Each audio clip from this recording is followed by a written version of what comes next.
The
prisoner stands on a trap door with a noose around their neck.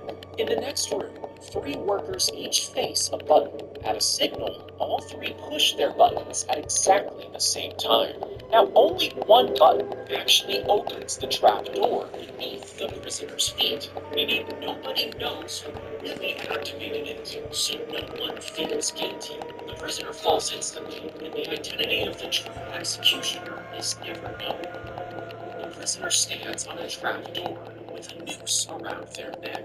In the next room, he inhaled the squeaker from the Deltarune straight into his throat, and it lodged between his throat and voice box. Suddenly, every breath he took made a high-pitched squeak. Every time he opened his mouth, he squeaked like a chew toy. Now, he wasn't choking, so at the hospital, doctors just sedated him and pulled it out with a scope. He inhaled the squeaker from the Deltarune straight into his throat, and it lodged between his throat and the voice box. Suddenly, every breath he took made a high-pitched squeak. Every time he opened his mouth, he squeaked like a chew toy. Now, he wasn't choking, so at the hospital, doctors just sedated him and pulled it out with a scope. He inhaled the squeaker from the Deltarune straight into his throat, and it lodged between his throat and voice box. Suddenly, every breath he took made a high-pitched squeak. Every time he opened his... He took pictures as the ash burst from the volcano, racing toward him at over 100 miles per hour. But he didn't run. You see, he knew there was no time to escape, so he kept documenting the eruption as the sky went black. When the cloud got too close, he wound the film back into its case. He packed the camera, placed it in his backpack, and lay on top of it to protect it. And 17 days later, rescuers found his body under the ash. Later, his photos were published around the world, the only ones taken so close to the eruption. He took pictures as the ash burst from the volcano, racing toward him at over 100 miles. They jabbed the umbrella tip into the victim's leg from behind, and a hidden trigger inside the shaft released a burst of compressed air. This fire ignited metal pellets just under the skin, which contained a deadly poison. After it entered their bloodstream, the victim's cells began to shut down, causing their organs to fail, and the assassin disappeared with the killer umbrella, leaving the person to die. In jabbed him, how long would it take to pressure wash?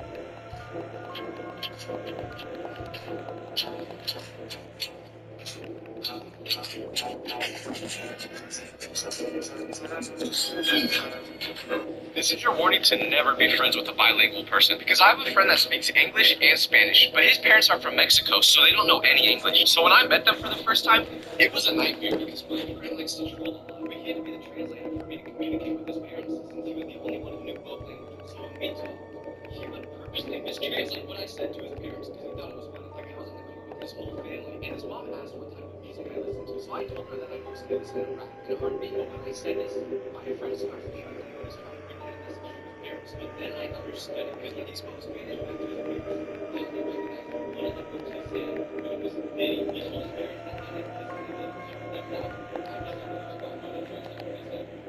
Big eye contact with someone who has a lazy eye. Because the other day, I was at the airport and someone right behind me goes, "Excuse me." So I turn around and look at them, but right away, I noticed they had a lazy eye, so I couldn't tell if they were looking at me or not. But when I looked back at them, they said, "Do you like that jacket?" But this is where I messed up because they had headphones in and I wasn't wearing a jacket at the time. So since one of his eyes wasn't looking at me, I just assumed he was on the phone and I turned back around. But when I did that, he went, that was rude. So I turned to look at him again, but he still looked like he wasn't talking to me because of his lazy eye. So finally, I just go, "Hey?"